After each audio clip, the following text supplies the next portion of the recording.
So it's actually funny because in reading this book, that was something that really resonated. Is there is this thing that he talks about that it is not done by me so much as through me, and that's something that I really do believe with like all of my bits. That is absolutely like how that goes. So being a creative intuitive means that I regularly work on making myself available for that, so that I am accessible to the muse, or spirit, or whatever you want to call it, that is regularly working its way through. Yeah. And it's one of the things that I know that I've learned about myself through much trial and error, that if I don't create things, I will go nuts and become a Ah, hollow shell of myself and yeah. scare people. And so it's just best if I, stick to that. And Yeah. it's a really fun thing, but it's also that I don't feel comfortable being defined by one certain thing. Mm, I write and I paint and I do theater and mm. all kinds of different stuff. I'm a photographer, and there have been times where people have told me like, you should just focus on this one thing. Yeah. And it sounds very jail sentencey Mm-hmm. to just put it in a box and be like, this is my Yeah. box. Yeah. Yeah. But when you Yeah. Go ahead. yeah, go ahead. I was just gonna say, I bet so, like I can so relate to that, and Yeah. I bet so many people can too, and like so in a way, you inspire me to keep being okay with Yeah. like not limiting myself, and like because I think we do that in part because we want to be successful, Totally. right? And if we're Totally. like, Yeah. if I'm like a Renaissance man, I'll be good at things but never great, and maybe Right. that will Right. hold me back. But I remember Yeah. like that. Do you remember our senior portfolio that we had Yes. to do? Okay, so we in No. order to graduate, our big like capstone project was to do a portfolio about ourselves, and we had to basically define who we are and like what we're gonna do with the rest of our life, and like in a Right. way that like the adults would accept. Right. you know Right. Yeah. and I hated that. Oh, I I was like, hated that how? I was like, process. my essay was like, I can't define myself. Like, I'm undefinable. Do you also remember that in English class we had to write autobiographies? Yeah.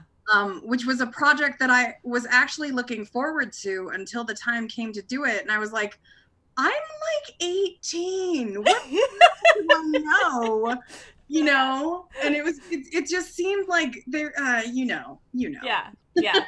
So this is really embarrassing. But the whole introduction I did for you, I didn't have my microphone on. No. So I'm gonna redo it just very quickly. I'm This wondering is at what point we yeah. You started it. They heard you. You were the first neat. thing they heard. So this is Meg, one of my oldest friends from high school. Hi. She is, as she was talking about explaining, she's a creative intuitive. And one of the reasons why I really wanted Meg to join us to talk about the War of Art is because she is like a love fairy. And I feel like we all need that when we're talking about resistance and the negative pull that it has on our lives. And the fact, too, Meg, that you were saying, you're right. Like, Pressfield is making an argument to get over resistance, to just buckle down and do your work. And that by showing up and doing your work, that's when your intuition, your inspiration comes alive and creates something out of you. Like, you're a channel for it. So the fact that Absolutely. like Yeah. you are a professional intuitive, like, and you like practice this in the spiritual realm, Yeah. like I bet will bring like such a wealth of knowledge to this.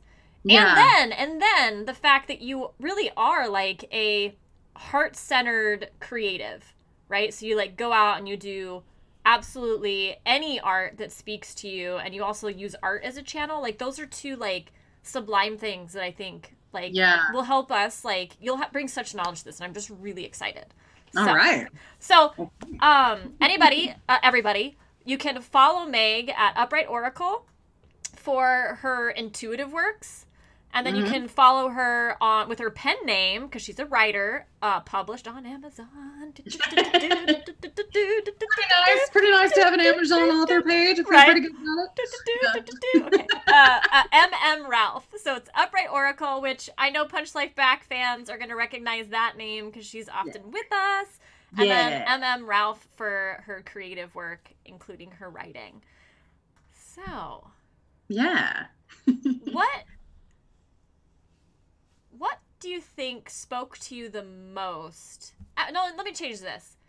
Assuming that the people who are tuning in, like, haven't read this book. Okay. What would be, like, your quick synopsis of it and why they should bother to read it? Okay. That is an awesome question. And it's a many-parted answer. Yeah, I bet. But I guess the quick answer I would say would be, like, what is the music that is inside you, you know? And if you died tomorrow, like, what would you be, like, super sad about? Like, I know there's some logical people being like, I'd be dead, I wouldn't care. I'm like, no. Go with me on this. Like, pretend you care. If you had a spirit after you died, what would that be? That's right. From where I'm coming from.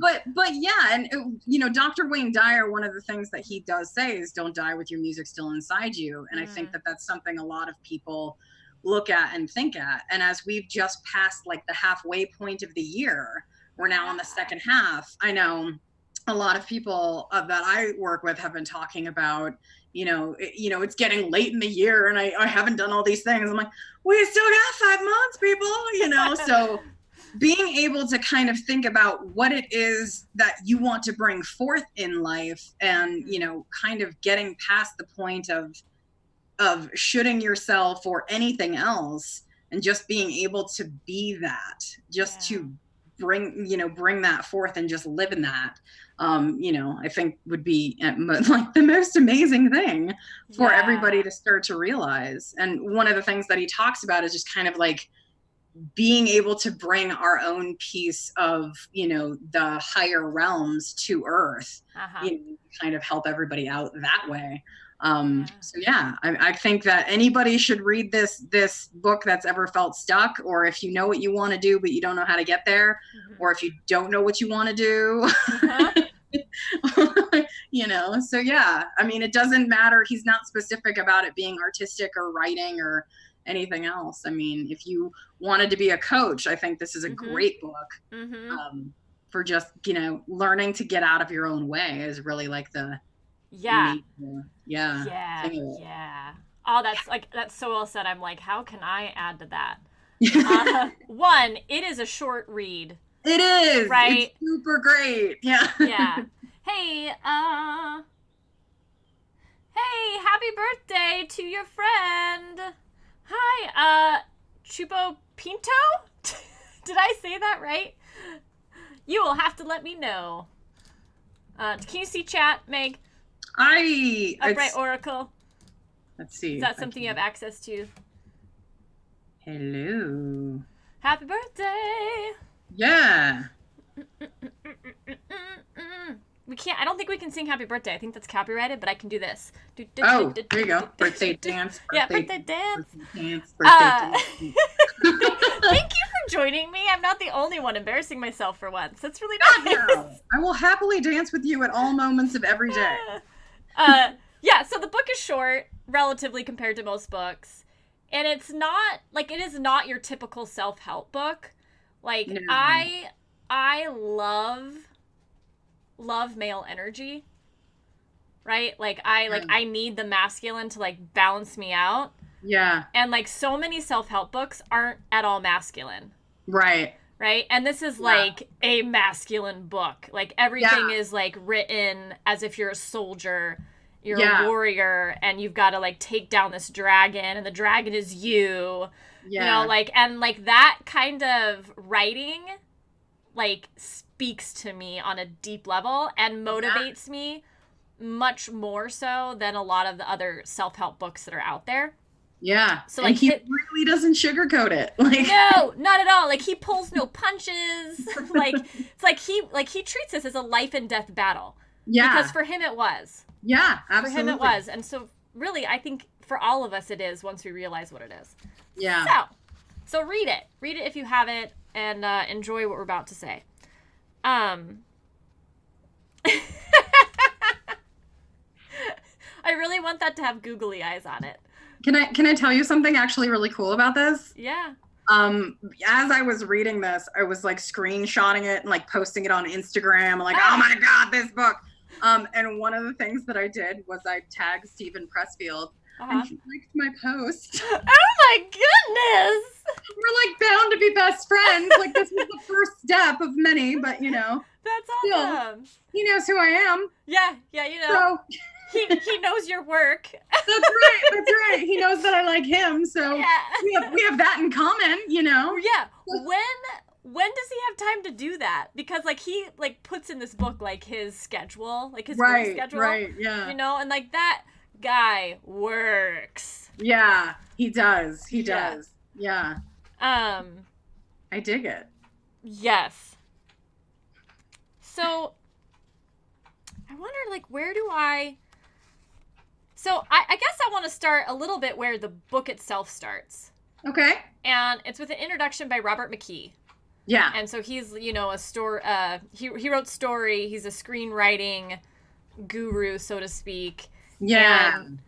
And he also is a guy that kind of like pulls no punches. Mm-hmm. And he tends to emphasize, this is just my opinion, but he tends to emphasize like talent. Yes. And like talent being like a rare thing. Yeah. I don't agree with him that talent is a rare thing.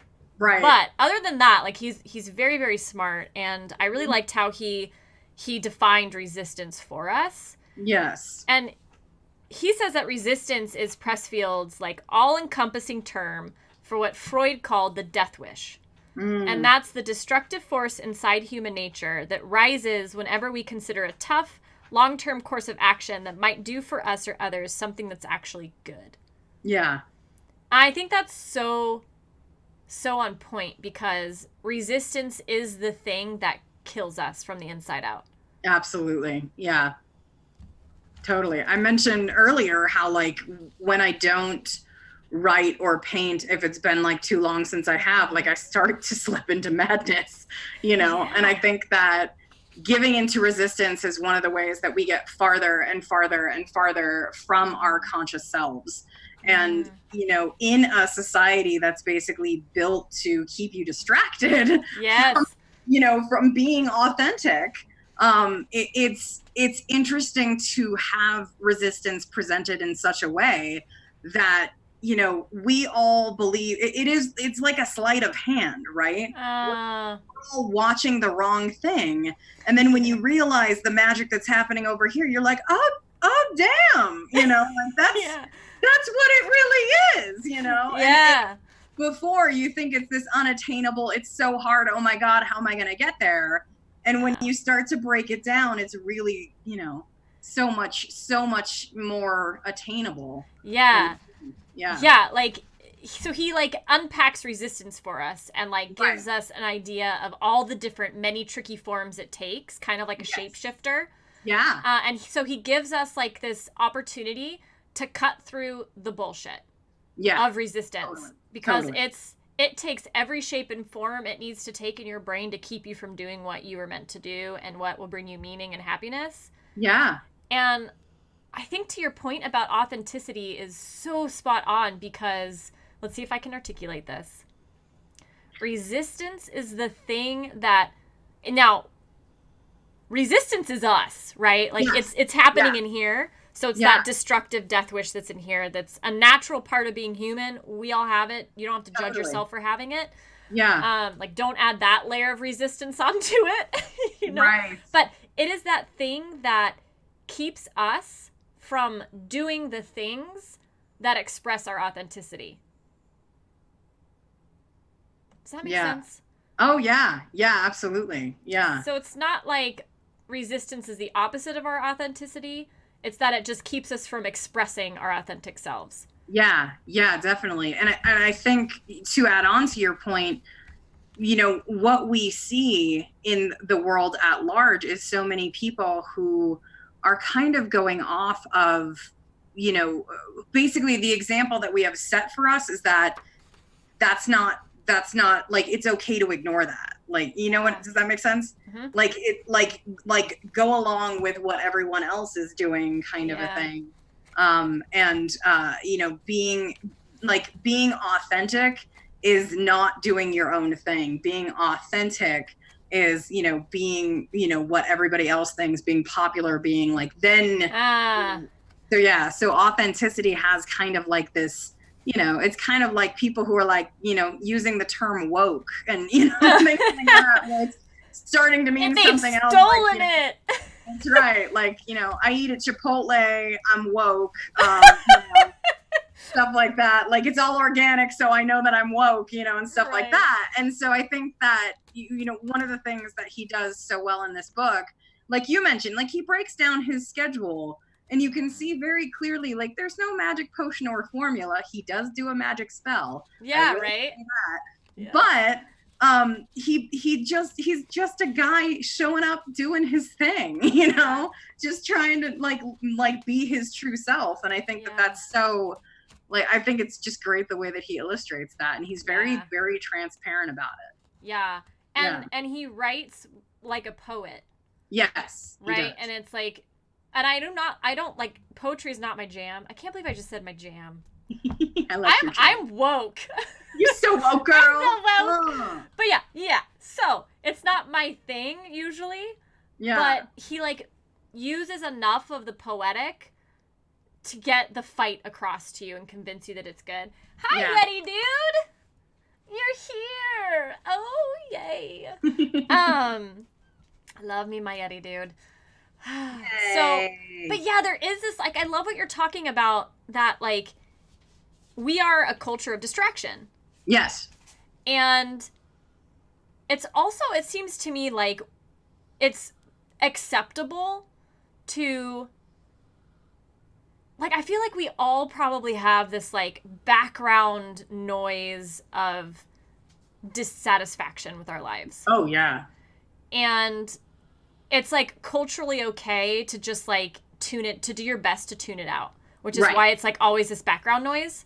Mm-hmm. But it's like, no, like that is like that dissatisfaction is telling you that you're resisting something.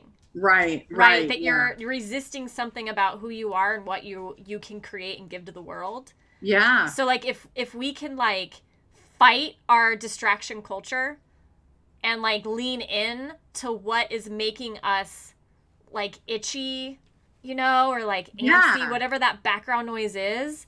Yeah. You've got like that's your gateway to figuring out what your purpose is. Right. And like there is a part of me that like thinks of this in like a woo-woo spiritual term where like and I don't even believe in God, but there's like a sense that like we are all completely unique.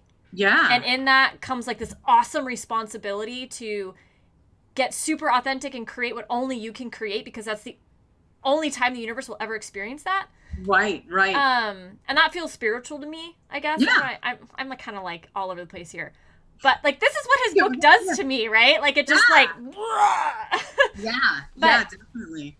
Yeah, so he like challenges us to lean into that background noise and use it as a clue to figure out so that's what I was going to say. When I say purpose, it's more like when you create from your authenticity, that gives you a sense of purpose. Totally. And that gives your life a sense of meaning. Yeah. So if you feel like you're lacking purpose or meaning and like you're getting some like nihilism going on, like this is one way to like cure yourself. Totally. Like do the hard work, but you can do it. Yeah. I agree. I think that one of the interesting things is that a lot of people who come and see me for intuitive help, a lot of times it's derived from, your basic sense of unhappiness and not feeling fulfilled. I can't tell you how many times it's been revealed through the course of that they wish that they could be a writer, or they really want to pursue this thing. And it's we make a career out of convincing ourselves that we can't have these things, we shouldn't try these things, and it actually cracks me up to no end. was told by my parents that, you know, like, yes, it's great because I have a degree in acting.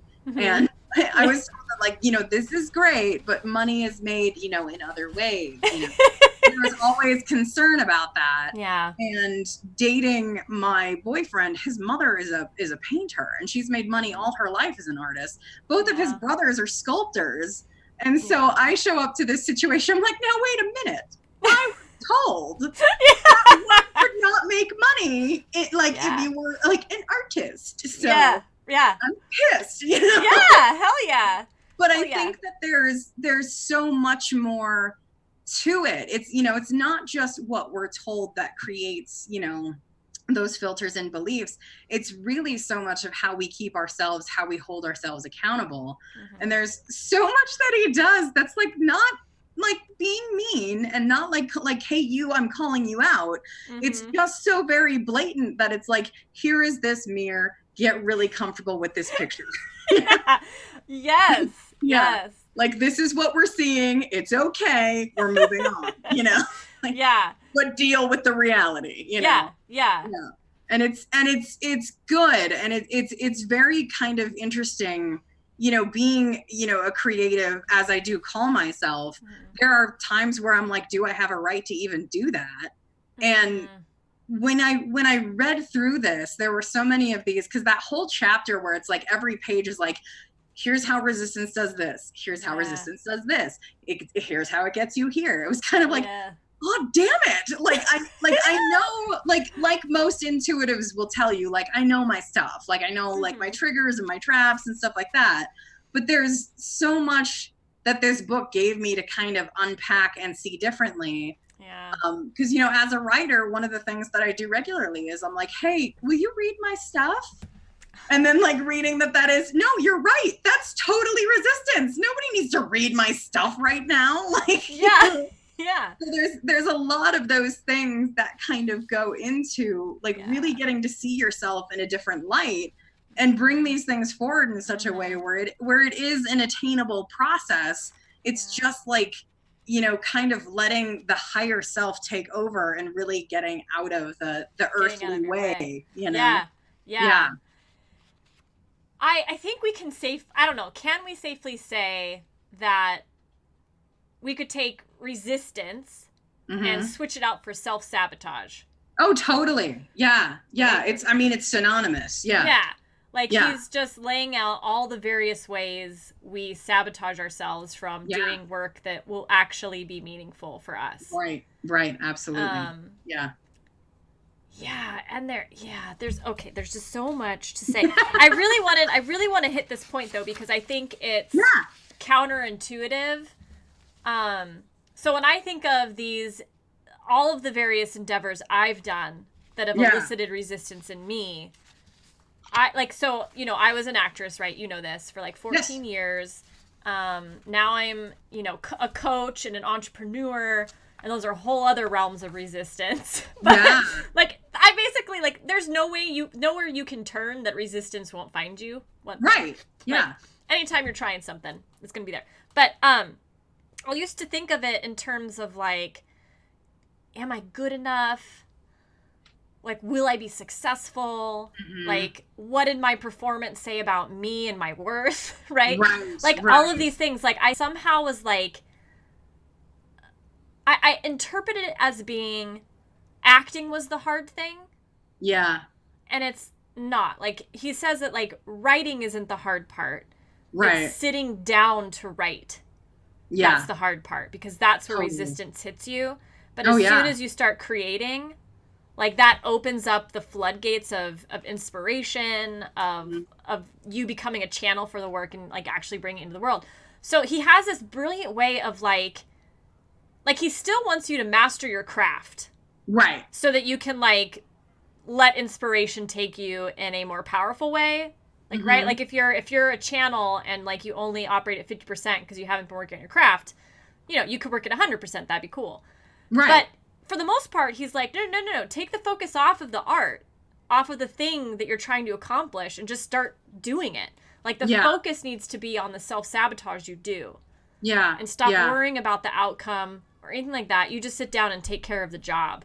Yeah, yeah, absolutely. I love so much when he like outlined that in his day, because that's exactly what he was saying. And I was so like so taken. I actually wrote, it says love in the margin, where he says, you know, I closed the office. How many pages did I produce? I don't care. Are they any Mm. good? I don't even think about it. All that matters is that I've put in my time and I've hit it with all I've got. And I was like, we can Yes. do that? Yes. That's all Yeah. we have to care about? I can do that, you know? Nobody needs to give you permission. Right? Right, But absolutely. but there's Yeah, that sense like I was waiting for permission. yeah, Like permission definitely. to do the shit that I wanted to do. Right, yeah, Um and it never came because like who's going to give me permission except for myself, right? Like that's the right. only permission that mattered at the end of the day. Yeah, absolutely. Yeah. Um so I love this. He says, I'm going to just read this quote. Look in your own heart. Unless I'm crazy, right now, a still small voice is piping up, telling you, as it has 10,000 times before, the calling that is yours and yours alone. You Hmm. know it. No one else has to tell you. And unless I'm crazy, you're no closer to taking action on it than you were yesterday or will be tomorrow. You think resistance isn't real? Resistance will bury you. Yeah, yeah. Uh, hello, HoseMad24. I don't have a mod tonight, so I can't work with you on the timeout, my friend. Sorry about that. Um yeah, and like he says it like how many of us have become drunks and drug addicts, developed tumors and neuroses, succumbed to painkillers, gossip, I love gossip, and Yeah, compulsive cell phone use simply because we don't do that thing that our hearts, our inner genius is calling us to. Resistance defeats us. right. Like that's what I meant by the background noise. Yeah, Like we have this like inner voice that's saying like you on like social media all the time, that doesn't work. yeah, Like that's yeah, not right. Like it's exactly. not that's not what you need. Like there's that itchiness that lets you know like if you're gossiping all the time, they're like there's some voice, there's some part of you that's like calling you out on the Right. bullshit self-sabotaging behavior. Yeah, yeah, Uh, totally. Yeah. It's funny because that's actually something that you pointed out to me.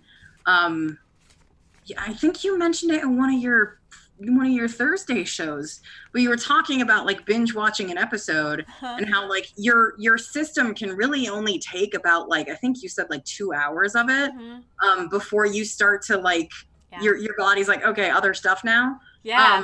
And it was interesting because I never really thought about that until I watched that, and there is like an honest to god cap where Yeah. yourself is like okay, okay other things now, you know, like Yeah. Yeah. remember the dreams and the goals in the Yeah. outside, let's you know. Yeah. I'm Yeah, awesome that you experience that because I experience it. And yeah, like, but here's the thing, like, there's something about our culture where we've learned to tune that voice out. yeah, And I'm absolutely. now super curious, like now that I've like experienced what it feels like, and I think what like binging and Yeah, waiting for that moment is a really yeah, good way for people to feel it. yeah. Because once you felt it, once you felt it, I'm pretty like I'm gonna be aware of where else in my life it's coming up. Hey, thank you. What? Do, do, do, do, do, do, do, do, do.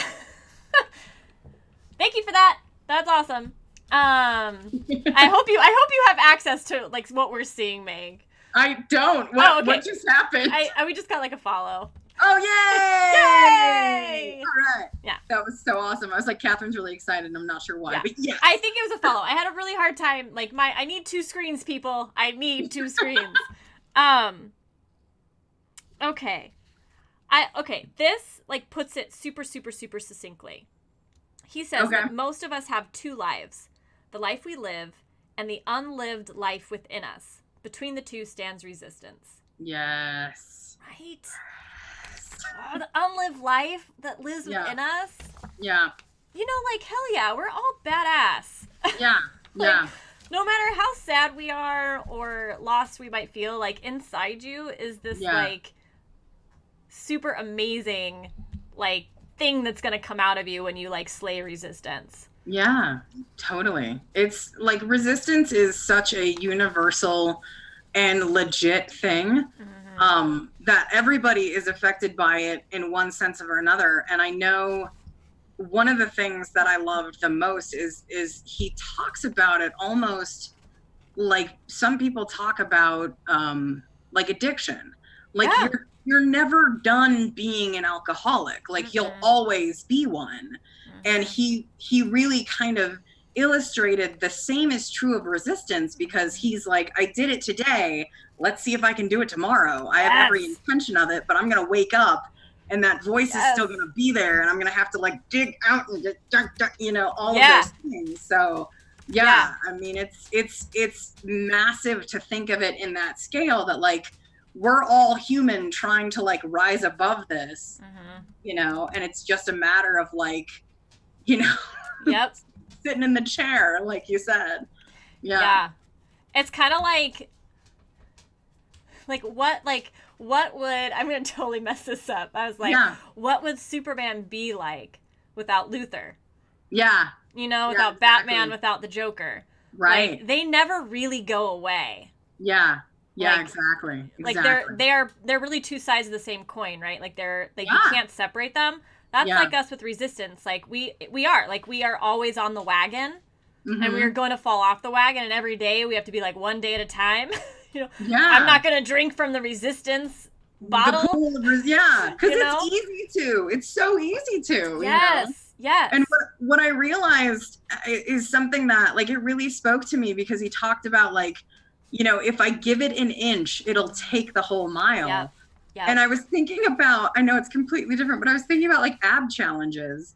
Because like I'm always like, I could do 30 days. I could do this for 30 days. Like I've got it posted on the back of my door. It's been posted on the back of my door, real talk, for like more than 3 years. And I was like, the complete one. No, I'm serious. Yeah. Like transparency. Yeah. But when it comes to that like 6th day and you've got a rest day, like I'm always like, cool, I can rest, or I've made it like 18 days and then I'm like, you know what, I've been doing really good. I've got this going on. I don't have to fit Yep. this in. And then like that Yep. day turns into another day, turns Yep. into like, oh, that was Yes. 3 months ago. Yes. So yeah. One of the sneakiest and I love thinking of resistance as a trickster and a shapeshifter. Yeah. Because Yeah. one of the sneakiest forms I think it takes is rationalization. Yes. And that is like that what you just said is the one that gets me every time. It's like, yeah. oh wow, I've been super good Yeah. for 6 days or for a week. Don't I I deserve a break. I deserve to celebrate. And Yeah. like, here's the thing, like, that's true. Yeah. You do deserve a break. You do deserve to celebrate. But if you Right. do, chances are you're Yeah. fucked. Yeah. Exactly. Right? Exactly. So like there is like resistance will use like the like reality or objective truth as well as bullshit to control you. Yeah. Yeah. Absolutely. It's like so many times in like I think one of the things that like really held me back in my acting career is I was really afraid of being sexually harassed. Yeah. And I just didn't have it in me to like protect myself. Yeah. Like that, just for various reasons. I just wasn't there yet. So I was super, super timid. That is a very real concern. Yeah. Like yeah. the Me Too movement kind of proved that. Like it's a Mhm. very real concern. But like just because it's true doesn't mean that had to unman me, had to destroy me and hold me Right. back, right? Yeah. Yeah. But like resistance, like it's so tricky because like it will use the truth, it will use bullshit, yeah. it will use everything it possibly can to keep you playing Absolutely. small. It'll go to any length. Yeah. Mhm. Absolutely. Yeah. Yep. And anytime it wins, it's like you take 5 steps back. It's that like Yeah. every win is that powerful. Right. Right. And it's interesting to, having read this book, kind of observe, be the casual observer of my own life. Yeah. And kind of watch all those ways that this resistance pops up, and watch all the ways that I'm like, wait a minute, did I just wait, like, because it does. I mean, through so Yeah. many ways and like different channels, it convinces and it, comforts and it cajoles and it Yes. keeps you complacent. And, Yes. and it's interesting because like when you really think about it, like, what is it that it's really keeping you from? Like, how Yeah. safe are you really? you know? Right. You know, all of those things kind of start to like be seen of as different. Yeah. So yeah. It's like, that makes me think of like, you may be safe in jail. Yeah, exactly. But that doesn't mean you want to stay there. Right, You know? exactly. Like, you may be safe in a dungeon. Resistance will bring you food because it's like a parasite and it depends on you being alive for it to exist, right? So it'll bring you food. Yeah, exactly. But like everything else you don't get. How long can one really live inside the panic room? Yeah. Way longer than we should. Way longer than we should. Just ask Jodie Foster. Yeah. Nice throwback there. Yeah, he says resistance is always lying and always full of shit, even when it's telling the truth, right? Using the truth against you. And then he says resistance is implacable, which is what we're talking about. Resistance is like the alien or the Terminator or the shark in Jaws. It cannot be reasoned with. It understands nothing but power. I really like that. I also know because, like, I mean, at the core of life coaching, like, I'm helping you do battle with your resistance. Yeah. Like, that's pretty much the gist of it, right? Like, I'm just helping you figure out all the ways resistance is beating you, and then we kill it together. Yeah. So from that perspective, I also know that resistance, in my experience, actually responds when you befriend it. Yes. Right? When you're like, all right, you're the enemy that's never going away. Right. Let's talk. Let's hang. Yeah, let's talk. Let's hang. Like, I'm going to acknowledge you every time you come around because when you, like, shine that light on resistance, that takes the most power away from it. Yeah. Compared to anything else. Yeah. You're like, oh, I hear you, resistance. You're telling me I should celebrate. Yeah. And take the day off of writing. Right. I hear you. Okay. I ain't gonna do it. You know what I mean? But like, there's something about like talking back to it that can like really, really help. Yeah, definitely. Definitely. Let's see. There's so much good juju in this. Oh, there's so much good. Charlie's here. Charlie. Hi, Charlie. This is Upright Oracle, Charlie. What? What's up? You now see her face. Okay, so okay. He talks about resistance, and this is something I think we've touched on, but not quite like milked for all it's worth. Okay. Is that resistance is an evil mofo. But it's also a compass. Yes. Pointing you to true north. Absolutely. So it's like the evil mofo who, when you really listen to what it's saying, it's telling you everything you actually need to know about yourself to become like the most amazing version of yourself. Yes. And to become super happy. Yeah. So he says there's a rule of thumb. Okay. And he says the more important a call or action is to our soul's evolution, the more resistance we'll feel toward pursuing it. Yes. So the more resistance you feel, whether that's fear, self-doubt, like anger, like however your resistance is like manifesting in the moment, the more you should move forward anyways. So that thing that you're like super afraid to do, guess what, guys? That's your starting point. Yeah. So get brave, jump off the cliff, and come hang out with us on Punch Life Back, and we'll help all of us go through that. Bring it up just a little bit. I really love this section where he talks about resistance only opposes in one direction. Yes.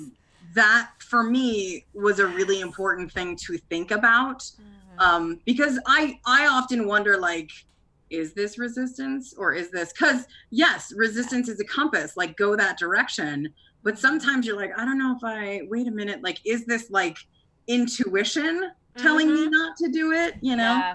Because resistance does use that. It's totally. Totally. It'll get in there and be like, no, the universe doesn't want that for you. And I'm like, shut up. Did you see that sign? That's a sign you should listen to, that it doesn't want you to do it. That's right. But knowing I think we just lost. Oh no, sorry. I lost my sound. Just give me a second. Okay, you're back. Yay. But yeah, the knowing that resistance only gives you that one way. Like if you were like taking a step down, of course there wouldn't be resistance to it. It's only if you're like trying to elevate yourself, trying to Yes. evolve, then Yes. resistance is like, are you sure though? You know? Yeah. Yeah. The image that comes to my mind is if you feel like you're walking into the wind Yes. and like you're like straining to get forward, that's the direction you want to go. Right. If you feel like the wind is pushing you down the street, you got to turn back around and get back into that wind. That's right. That's right. You're like, uh-oh. Yeah. Yeah. Definitely. Yeah. Yeah. I love it. Yeah. Like there's no like it's the easy path because resistance doesn't give a crap. Right. Like that's why it's easy. Yeah. Exactly. Yeah. Yeah. Yeah. Which is why, you know, as soon as you like quit something, it's like, oh, that was easy, you know. I feel much better now that I'm not striving for my dreams. Yeah. Right. Yeah. Oh, the wind feels so gentle on my back. It's a That's massage. right. It pushes me away from all I ever wanted. Yes. Yeah. Goodbye, love. Goodbye, happiness. That's I'm right. gonna go down this way. Ah, mediocrity. How Yeah. I missed you. So safe and warm. I know. You spoon so well. Yeah. And there's like nothing there. No. You know, nothing there. No. I don't know why. I'm the big spoon with mediocrity. I pictured myself as the big spoon. I love you, mediocrity. Aww. Yeah, I think I was just looking, Yep. Yep. Yeah. Yep. If it doesn't matter, resistance will give you a free pass. Yeah. That's what he I love says. that. Yeah. So he holds that the most common manifestation of resistance is procrastination. Oh, yeah. I feel that. Yeah. And I don't doubt that. And it's because it's the easiest to rationalize. So the example he gives, he says, we don't tell ourselves, I'm never going to write my symphony. Instead, we say, I am going to write my symphony. I'm just going to start tomorrow. Yeah. I love that. Right? Yeah. Like, I've definitely, in many different ways, have told that to myself. Tomorrow is this magical, elusive land where the diet starts, where, like, I'm way more financially responsible tomorrow, you know, like all of these different things, like, and the thing is like, there are always like a gabillion, and he actually says this in Resistance Part 2, is that there's a bazillion reasons not to start something. Yeah. But, you know, what he talks about is this very moment we can change our lives. Yes. And it really just takes, you know, because resistance can be such a bully, you know, stand up for, you know, the underdog, you know? Yeah, I have that quote. He says, never forget, this very moment we can change our lives. There never was a moment and never will be when we are without the power to alter our destiny. This second, we can turn the tables on resistance. Yes, definitely. Because it's important to have that said while we talk about all the ways that resistance can, you know, get you. Yeah. That it is easy to get it back. You know, you can punch life back just as, you know, you can. Absolutely, you know. And I think that every time you give yourself that ability, you know, you're taking the wind out of resistance sails just a little bit more and a little bit more, and you know, you're building up a tolerance. Yeah. Yeah. It's kind of like we're in constantly and forever for the rest of our lives in a battle to the death, right? So it's like resistance is punching us some days and we're like listening to the procrastination bullshit or whatever. Other days we're like, beating the crap out of it, you know, and like we're learning how it jabs and like how it swings, and we're able to like be better at fighting it, but we're always going to be in that fight. Yeah, absolutely. Yeah. But that means that at any given moment we can start winning the fight. Right.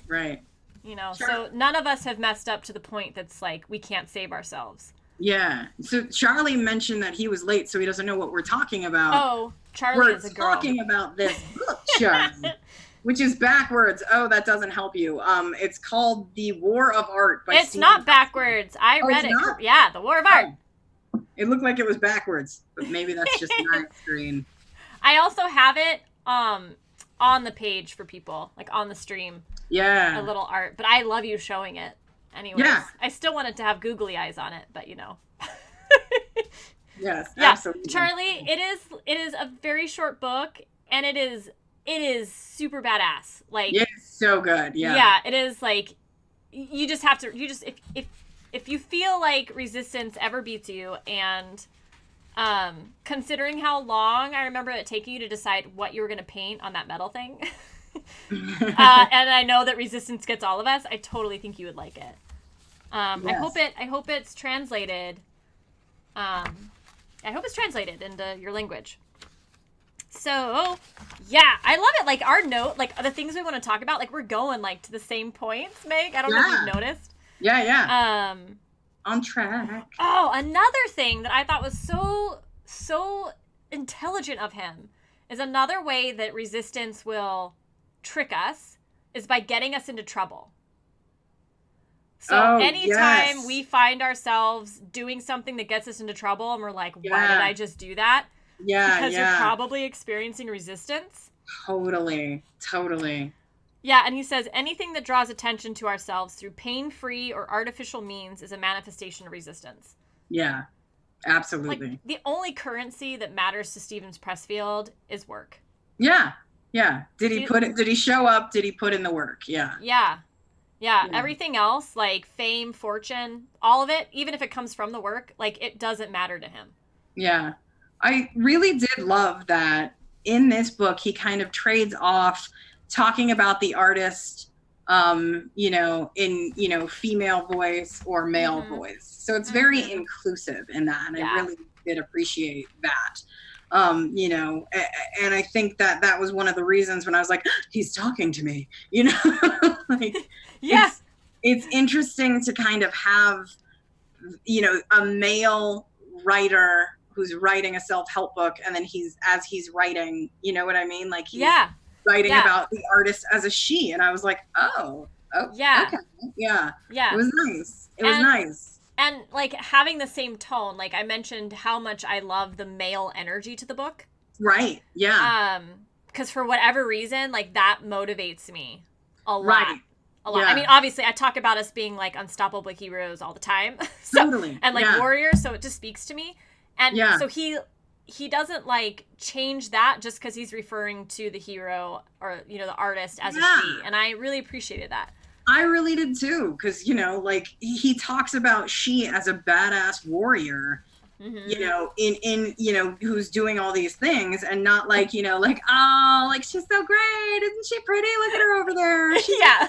Good, Yeah. So, no, I really did like that. That it was like she's like got dirt. She's a little tore up and bloody, but she's still kicking ass. Yeah. She's an Amazonian. Yeah. I like that. Yeah. Oh, yeah. So, and he, like, lays out, like, his journey to figuring this out. Yeah. And, like, it's a hard read in that it's emotional. Like, I could feel his pain that he experienced. Yeah, definitely. And his resistance was all around writing and being a writer and embracing that. And he says that what finally convinced me, Stephen, to go ahead was simply that I was so unhappy not going ahead. I was developing symptoms. As soon as I sat down and began, I was okay. Yeah. And that reminds me of what you were saying earlier, which is if you don't, like, let your creativity come out, like, you reach a point where you get really unhappy and all these symptoms start popping up. Totally. Yeah. One of the things that I know happen, like, relationships evolve differently when I'm not being, authentic, when I'm not taking time to do those things. Like, there are just certain things I'm not capable of connecting in the same way, or I get touchy or punchy, or, all of those different things. So when he talks about the fact that, like, him hitting rock bottom, that his marriage had disintegrated, that, he was estranged from his family, like, all of those things, I absolutely believe it. Yeah. It's so true. Like, when I'm stuck with resistance, I'm really unhappy. I'm, like, getting into trouble. I'm doing all of these self-sabotaging behaviors. Like, no one wants to be around that version of me. And, like, even if they do, like, I can't really listen to them right? Right. Because I'm in such pain. Like, I can't really Right. show up as a partner in like the friendship or the relationship or whatever. So Right. Right. yeah, like and that's partly why when we ignore that, like, that itch, right? That like thing that's telling you Yeah. there's more to life. Like, when we ignore it, like, it affects everything in our life. It affects our Absolutely. relationships. It affects what we create, how we spend our time, like all of it. Yeah. Yeah. Definitely. Definitely. And it's not one of the things that I love because you actually told me about turning pro Mm-hmm. many years ago. Uh-huh. And it's one of the things that he talks about as being like one of the counter remedies to resistance, is, turning pro, doing Yeah. something every day, really showing up as a professional, you know. Yes. And I love that being like the counter, because he does spend the first chunk of the book telling you all about the resistance that you face, all about Mm-hmm. like what you might be stuck in. But I love that Yeah. he's then like, don't worry, there's hope. Right, right. Yes. I'm jumping to my notes on that so we can talk about it more. Yeah. God, there's just so much. There is. Before we go to that, can I just read like a couple No, more quotes? please. And Please. this one's a little long, but I think it sums up everything we've talked about. Cool. So he says, resistance and unhappiness. What does resistance feel like? First, unhappiness. We feel like hell. A low-grade misery pervades everything. We're bored, we're restless, we can't get no satisfaction. There's guilt, but we can't put our finger on the source. We want to go back to bed. We want to get up and party. We feel unloved and unlovable. We're disgusted. We hate our lives. We hate ourselves. Unalleviated, resistance amounts to a pitch that becomes unendurable. At this point, vices kick in. Dope, adultery, web surfing. Beyond that, resistance becomes clinical. Depression, aggression, dysfunction. Then actual crime and physical self-destruction. Sounds like life, I know. It isn't. It's resistance. Yeah, I love that Like, so much. oh, the way he like paints a picture and then like wraps it up with a cute, like a great little pithy. It's so good. Right. He's Right. so good. Yeah, absolutely. Absolutely.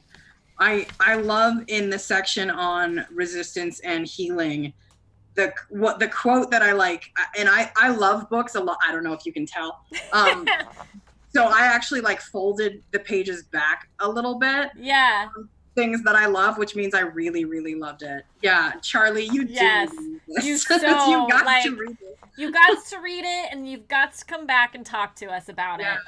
Under resistance and healing, the quote that I took that I like was, remember, the part of us that we imagine needs healing is not the part of us we create from. And I was like, Yes.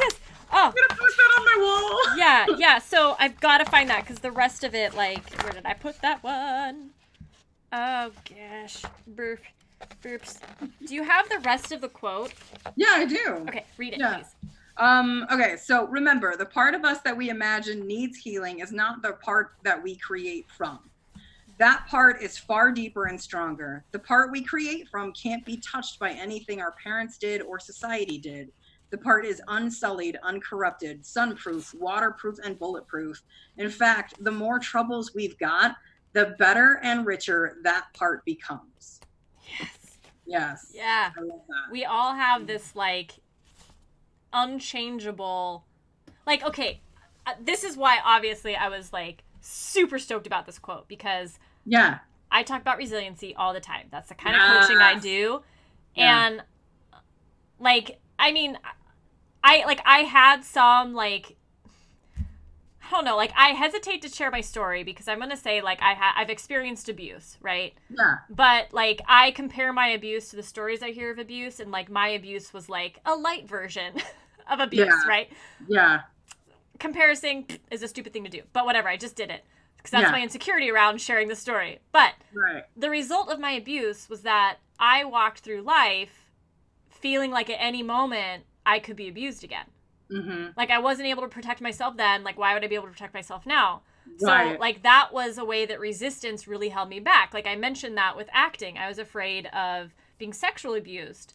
Right. So I just kind of hid as much as I could. Yeah.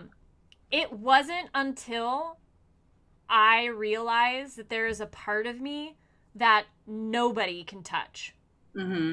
Like, no fists, no, like, there's just, like, this immutable, like, if I believe it, it's there, Yeah. right? Like, Yeah. there's a core of me that it's like this condensed bottle of endless resilience that just exists inside all of us. And I think that's what Yeah. he's talking about. Yeah. And, Yeah. like, once that's there for you, Right. of course, like, nobody wants to go through trauma. No. Yeah. We don't seek it out or anything like that. But once that's there for you, like, you're, like I was more willing to really lean in and, like, Yeah. fight resistance. Yeah. Because I wasn't, absolutely. it made me feel safe. Like, Yeah. I couldn't guarantee my physical safety. Like, I believe, like, none of us ever really can. Right? Yeah. Because we live with other people in a world, all kinds of stuff. But I can guarantee, like, my emotional, like, my spiritual safety, in a sense. Right. Right. That's Yeah. so powerful. Oh yeah. Oh yeah. I mean, it's something to, you know, really take to heart too. Yeah.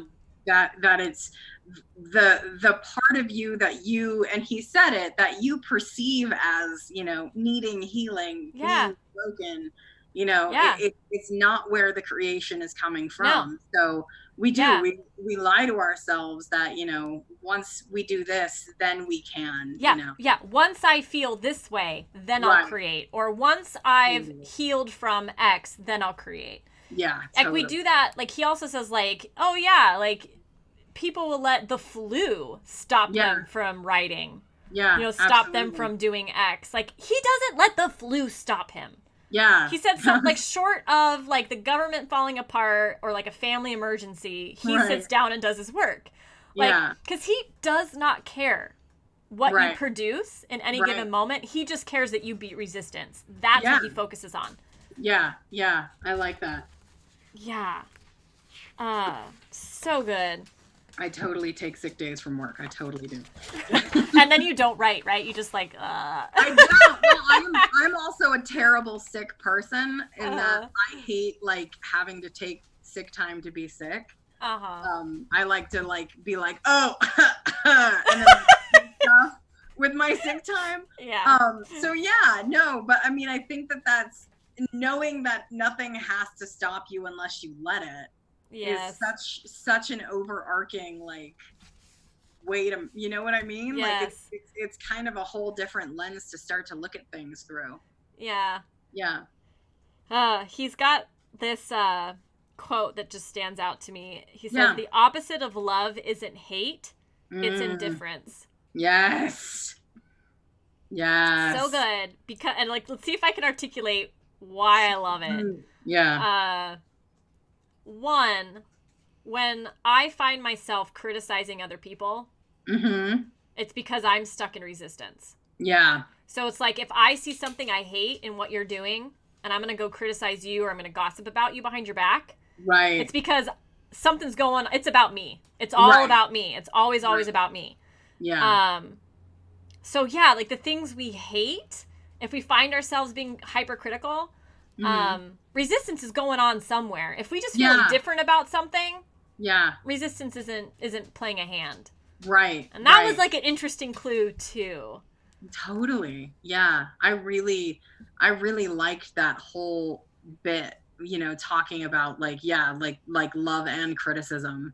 And that for me was something that, because I, like I've mentioned before, like, I'm very much a casual observer. And really, you know, that's something that I do with myself a lot, is kind of Yeah. like, okay, why do I want that? That's different. Why do I, you know, like that, and kind of watching that line of, you know, observation versus, like, criticism or judgment. And yes, that often does become a way that I am giving into resistance, you know. So yeah, he's got some good points in here. Right. I'm glad you're gonna get this, Charlie. I'm glad you're gonna read it. Yeah, she already did. She bought it. Oh, nice. Yeah. Yeah. The more resistance we feel, he says we will, if we, like, slay it and move forward anyways, get down, do our work, the more, like, what was the exact word he used? Like, the more like release and pleasure we'll feel for having done the work. Yeah. That's our reward. Like, yeah. resistance I believe is that. always yeah. hard, but we feel really good afterwards. Yeah. Yep, there, I just found that quote. Yeah, so he says, just to follow up on the point we were talking about with rationalization being super tricksy, he says rationalization is resistance's right-hand man. Its job is to keep us from feeling the shame we would feel if we truly faced what cowards we are for not doing our work. It's so true. Oh, it's so true. Oh my God. Yeah. Ugh. Yep. Yeah. Like, and he says resistance is fear, but resistance is too cunning to show itself naked in this form. Why? Because if resistance let us see clearly that our own fear is preventing us from doing our work, we may feel shame at this, and shame may drive us to act in the face of fear. So resistance really like prevents us from feeling the shame that's necessary for us to get off our butts. Yeah. Yeah, absolutely. Yeah. And because shame is like a profoundly uncomfortable emotion that we feel. It's like, I think it's one of the worst. Yeah. And he talks about how because of evolution and the fact that we're social animals, he argues that a fear of rejection and shame is in our DNA. Like it is like, it is just in our cells that there's a real physical repulsion to it because it, you know, that kept us alive. It kept us accepted. Right. And that's why resistance is so powerful. It's our drive to stay alive by playing small. Right. And why it makes no sense in the modern world, too. Yeah. Okay, we're getting to the pro part. Okay, there's hope. I really wanted to read this because so far we're just like, this is going to be with you your whole life. Yay! He says, resistance can be beaten. If resistance couldn't be beaten, there would be no Fifth Symphony, no Romeo and Juliet, no Golden Gate Bridge. Defeating resistance is like giving birth. It seems absolutely impossible until you remember that women had been pulling it off successfully with support and without for 50 million years. Yeah, absolutely. I love that so much. I know. Yeah. All right. He says, the years have taught me one skill, how to be miserable. I get what he's saying. Like, seriously? That is what resiliency is about. Like, I don't know if you can see, but in the upper left-hand corner, guys, I have a new avatar. Oh, yeah, you do. And so I'm working with an artist on, like, refining it, but she's a beat-to-shit pirate who's still happy. Yeah. And that's it. Like, she's always gonna hurt. Always gonna hurt because she's in the arena, right? Yeah. Like, she's duking it out with life. And I just, thank you, Yeti dude. Yeah. Oh, Charlie, your hair. She didn't wash the dye off her hair. Oh, no. It's just going to be extra colorful. That's right. I want to know what color you did. Gosh, he motivates me so much. I need to meet him, and yet at the same time, like, I am terrified. Yes. You know? Yes, exactly. Don't see through all my bullshit really fast. Yes. But he's, like I always say, we have to take responsibility for our life. Like, no one else will do it for us. Yeah, that is what this book is about. Yeah. He's giving you a way to take responsibility. And he says that when he sat down, turned pro, done his work for the day, no matter what, like truly no matter what, he says, I've earned my keep on the planet, at least for this day. Yeah, I love that. Right? Yeah. Absolutely. Like, there's something about when people engage in, like, their authenticity like this, that they don't feel lonely anymore. Yeah. There's, like, a paradox in, because when you get authentic, you're going to piss people off. Yeah. Right? Like, you can't please everybody. Right. And, like, there are going to be times where your authenticity, like, does, like, put you socially on the outside, and it can feel very, very alone. But at the same time, like, the more authentic you are, there's, like, this sense of connection to the world as a whole, right? Yeah. Like he earned his keep on the planet. Like at least for that day, there's a sense of like belonging Right. to life that like It, trumps belonging to people. yeah. Yeah. It's that word that I keep seeing getting thrown around, that unfuckwithable. Like Oh, just kind of nice. like not a like whatever it is, like whatever it Mm-hmm. comes his way, like he knows where he's at, he knows who Yep. he is, he knows like all of those things. Like not that Mm-hmm. he can't get like, you know, off kilter, not that, but he knows how to bring himself back really fast. And Yeah. that's like the ultimate victory, is that it's not that you don't get like, fooled by resistance ever. It's Right. that you're able to kind of like, oh wait, okay, let's bring it back, let's stay on Yep. track, you know Yep. and whatever form resistance may take, whether it Yeah. be in an internal form or an external form or Yeah. whatever. He Yeah. he is the Spartan soldiers in 300. Yeah. Yeah, definitely. Right? Like like they will just always be there fighting. Right. Yeah. Right? Until the day they Yeah. die. Like Yeah. that's what they like, their purpose is to fight. That's his Right. purpose. Right. Yeah. Yeah, he says the artist committing himself to his calling has volunteered for hell. Yeah. Whether he knows it or not. He will Yeah. be dining for the duration on a diet of isolation, rejection, self-doubt, despair, ridicule, contempt, and humiliation. Right. Yeah. Right? Like you have to love being miserable. Yeah. But of course the payoff is worth it. Totally. Yeah. You know? All right, so we're going to turn pro here. Oh, man, we're running out of time. Balls. Okay, so we're turning pro. Sorry, Meg, I put this off so long. No, it's all good. So the qualities of turning professional. I'm just going to list them and we can talk about whichever ones we want or whatever ones chat wants us to talk about. Yeah. So 1, we show up every day. Yeah. 2, we show up no matter what. Right. 3, we stay on the job all day. That is crazy, but whatever. Right. 4, we are committed over the long haul. 5, the stakes for us are high and real. 6, we accept remuneration for our labor. We get paid. Yeah. Right? We like 7, that part. we do not over-identify with our jobs, like with what we're doing. Right. 8, we master the technique. 9, we have a sense of humor. 10, we receive praise or blame in the real world. Mm-hmm. And those are them. Yeah. He says, like, to turn pro means you show up and you do the work, right? You're fighting resistance by taking action. Like, that's the crux of it. Right.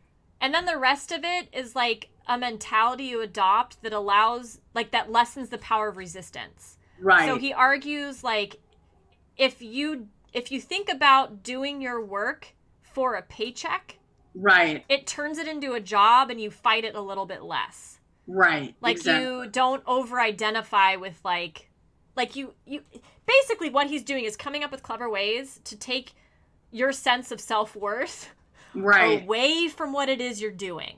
Right. Yeah. You know? Yeah, exactly. Yeah. So that your love of the thing doesn't unman you. Right. Right. Yeah. Yeah. I found that very interesting because there are writers that I have met that their sole purpose is finding an agent, getting published, all of those things, which don't get me wrong, like, yeah, that's a great goal. Right. But they're like, I know that they have structured things in such a way that they're like, this is really popular right now, so I'm angling things this way. Yes. Stuff like that. And reading him talk about, you still have hair. Yeah. What color is it, Charlie? What color did you go with? But yeah, like hearing him talk about that, and like that's essentially when you know that you've lost. Is when the reason you're really doing something is for that paycheck and for that dollar sign, then yeah, that's not what we're talking about here. That's something completely different. Yeah. Yeah. That's really giving into resistance. Yeah. This idea of like having to create something because you think will have commercial success instead of just creating what it is that you are actually called to create. Right. Yeah. Ooh, dark blue with a bit of purple on the mane. Sounds nice. Does sound nice. And I love that he mentions that that's what he had to do with The Legend of Bagger Vance. Yes. Like, his agent was like, I mean, if you gotta write it, like, go for it. Like, nobody's gonna read a book on golf. But then, the book was wildly successful. Mhm. Then they turned it into a movie with Will Smith and Matt Damon. So it's like it was his first success as a writer. Yes. And he had and he argues that the things that have been successful for him, like nobody could really predict. Right. And I think we were talking a little bit before we started streaming, but he's known for Tides of War, right, Legends of Bagger Vance, and The War of Art. They're all very different books. Yeah. And I would never guess that those came from the same author, but they did. Right. They did, and that's so inspirational. Absolutely. Yeah. Yeah.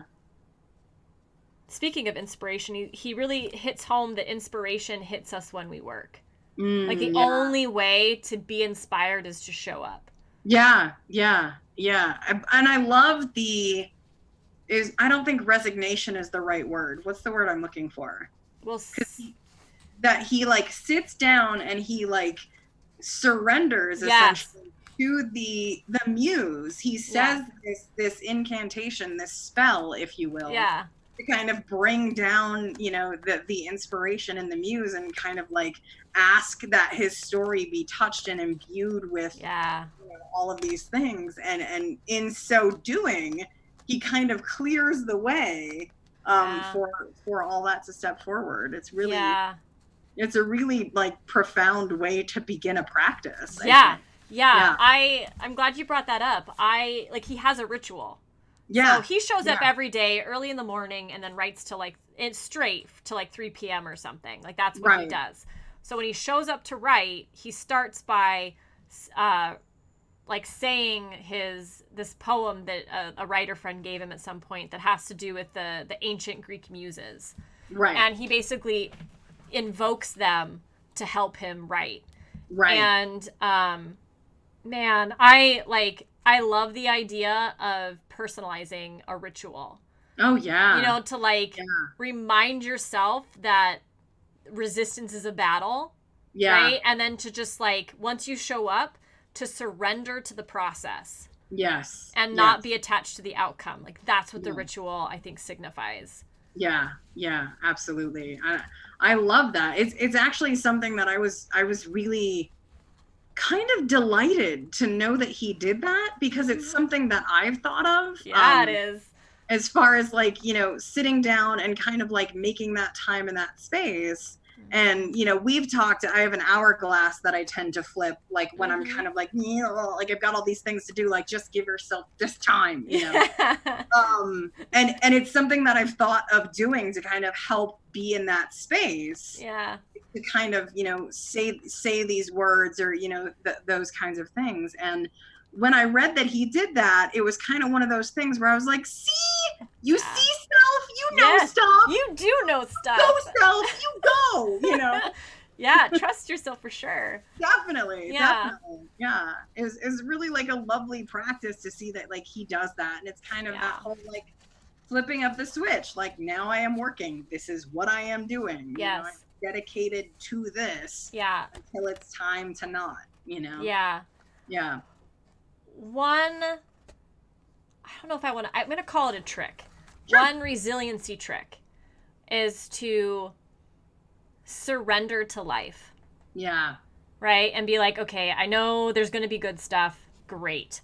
I know there's going to be bad stuff. I know I'm going to get punched down and I want to get back up. So if I surrender to the fact that good and bad is going to happen, that gives me a quicker rebound. I'm quicker to get back up on my feet. And the ritual does that, because once you sit down to do your job, you're signing up for a life of misery, right? Because you're authentic, you're out there, you're vulnerable, you're finally doing what's super important to you. You're going to get judged on it. All that kind of stuff is going to come at you. So this ritual is I surrender to all of it. I am choosing all of it. Yeah. Yeah. Sorry, I was looking this thing up because you reminded me, just the phrase "we surrender to life on life's terms." I was like, isn't that an AA thing? Is it? I think it is. Ah. I think it's one of their things. So I was Yep. looking it up. Yeah. Makes Um, total sense that it would be. yeah, like we surrender to life on life's terms, Yeah. knowing that, life is going to throw you whatever it's going to throw Mhm. you. The best you can do is just to show up. Yes. So Yeah. I again am increasingly inspired by the way that he talks about and the way that he's like invested in Yes. battling resistance in this way that it does Yeah. take on this like addiction like quality where he Uh-huh. recognizes like I was addicted to this way of life. To resistance. Yeah, and Yeah. being able to, face it head on every day, Yep. no matter where I'm at, no matter what else I'm facing, I'm still showing up. Yeah. And that's incredibly inspiring. Yeah.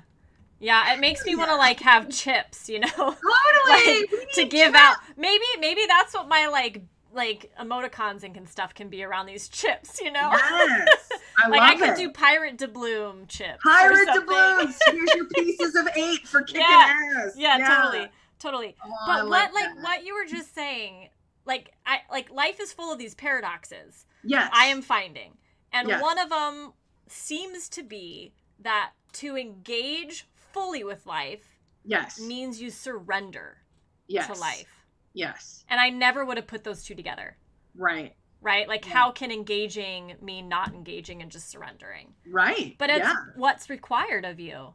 Yeah. Like, you have to surrender to the very painful journey of being alive in order Right. to be alive. Right. Right. Right? Yeah.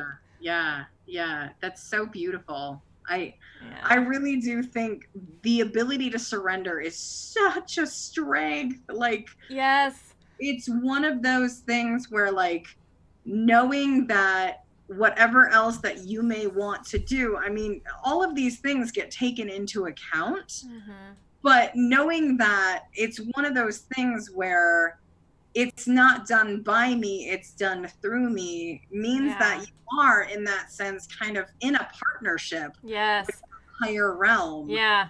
And allowing it to work through you and kind Yeah. of surrendering to the fact that like all my friends are doing this, do I want to go? Like, Yeah. chances are like if I go, I'm gonna be like, I could be writing if I'm Yeah. just at home, Yeah. and just surrendering to what that means and Mhm. showing up, Yeah. for that. I mean, that's huge. I mean, Yeah. it is what they call the sacred work, Yes. Yeah. It is sacred. It is sacred. And like I also get the image of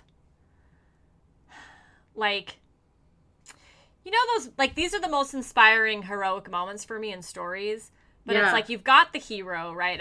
I'm seeing him like in his armor with his sword. So it's Yeah. like, that kind of a hero or woman, doesn't matter. But the hero Right. is there and like the hero knows it's going to lose the battle it's about to face. Yeah. Right? And yet the hero goes anyway. Anyway, yeah. And to me, that's engaging fully with life because at the end of the day, we Yeah. lose. We lose. Yeah. We die. Yeah. Right? Yeah. We lose everybody we love. Like, we die. But there's Yeah. something so like the core of what I care about.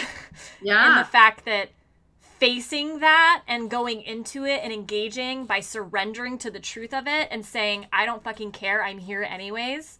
Yeah. That's it. Like, that is being alive in like all caps. Yeah. Yeah. It's huge. Yeah. Yeah. Yeah. It definitely makes me think of Avengers Endgame. Uh-huh. Yeah, bring it. Like, I don't want to give any spoilers, but Spoiler alert, guys. spoiler alert. But no, I mean, it's one of those things where there is that scene where it's just Cap standing against all of like this huge Yeah. force. Yeah. And you know what I mean? It's just one of those things where I'm like, oh my God. He's like, let's go. Yeah. He's just like standing up and he's just ready for it. And he's Yeah. just like, and I'm just like, yes. Yeah. Yeah. Like, love that's that. like, and that is the essence of why I stream. Because I Yeah. believe we are all capable of those moments Yes. and living that in our lives. Yeah. And like, we just have to like have a place to talk about it. Yeah. Like, because we bring it out in each other. Because it, like, I don't know. Now I do. But before streaming, like, I didn't really know people that thought of life in these terms. Yeah. Like, there aren't enough of us, like leaning into this and, like, saying, yes, this is true. Yeah, and then totally. talking about it. Yeah. And, like, then you feel really alone and you kind of go, oh, gosh, am I just masochistic? Like, what's going on? Like, I've signed up for a really hard life. But you're not masochistic. You just want to be alive. You don't want to waste the time that you have. Right. So it's just amazing the conversations we can have around this stuff now because of, like, Twitch. It's just... Yeah. It's so cool. It's so great, cool. It's a great way to do that. Yeah. Yeah. So it is after your time that you're going to stop. So... Yeah. Whatever you want to call it, we can call it. Oh, I don't care. All right, you're enjoying yourself. I don't care. Cool, because I still have more I want to talk about. I know. Yeah, here we go. He says, the professional conducts his business in the real world. Adversity, injustice, bad hops, and rotten calls, even good breaks and lucky bounces all comprise the ground over which the campaign must be waged. The field is level. The professional understands only in heaven. Yeah. Right? Like, that is that warrior going, like, I'm going to lose. Right. And I don't care. Like, this is this is fight. Yeah. Like, I still have to fight the good fight. What is that? Who's got that, like, hell's still going to swallow me whole? Well, it's going to choke on me. Like, oh, I don't know. That's amazing. Yeah. I don't know what that is. Yeah. Yeah. But you're right. Probably another action movie. I really like action movies.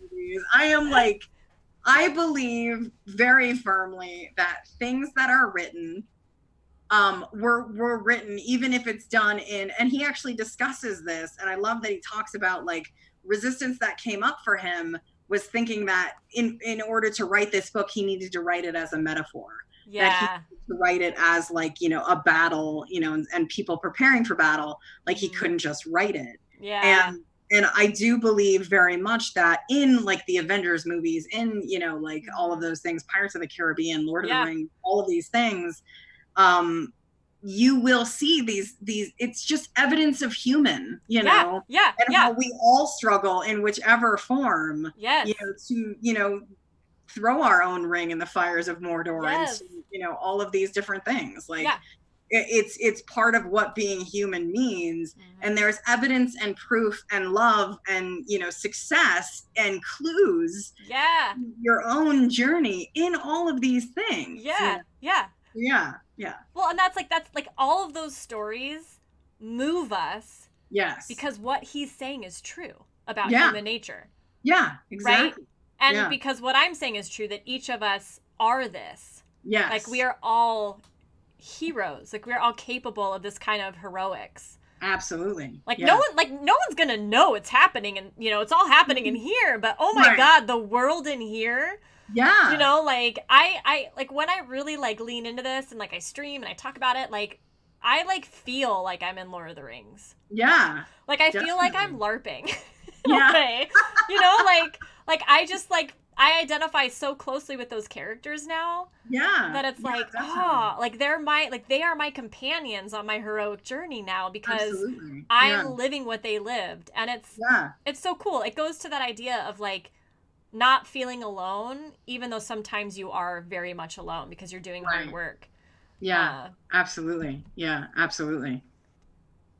So here's another one that I think talks about the resiliency required. Yeah. It says the professional prepares mentally to absorb blows and to deliver them. His aim is to take what the day gives him. He is prepared to be prudent and prepared to be reckless, to take a beating when he has to, and to go for the throat when he can. He understands that the field alters every day. His goal is not victory. Success will come by itself when it wants to, but to handle himself, his insides, as sturdily and steadily as he can. Yeah. It's about self-control and nothing else. Totally. Yeah. Yeah. Right? Yeah. So, Charlie's talking again. Yeah. Oh. Aw, Charlie. I think you're talking about this moment right now. Aww. Yeah. That's so lovely. Yes. We are two super smart people. writing the backs of a very smart writer. You, Charlie, I appreciate Yeah, that. so much. Yeah, that's awesome. Let's see. He encourages us to also ask for help and like Yeah. never stop being curious and learning about our craft, Yeah. whatever that is. But he also talks about, and this is one of the things that I loved, was that like going to workshops can be a form of resistance. Yes. Yes. And that was like one of my favorite things because I laughed so hard because like I regularly think, like, I have all these tools. You probably can't see it, but I've got a bookshelf back there loaded with self-help books. That's like, you know, the key to this and how to do that, like all these things.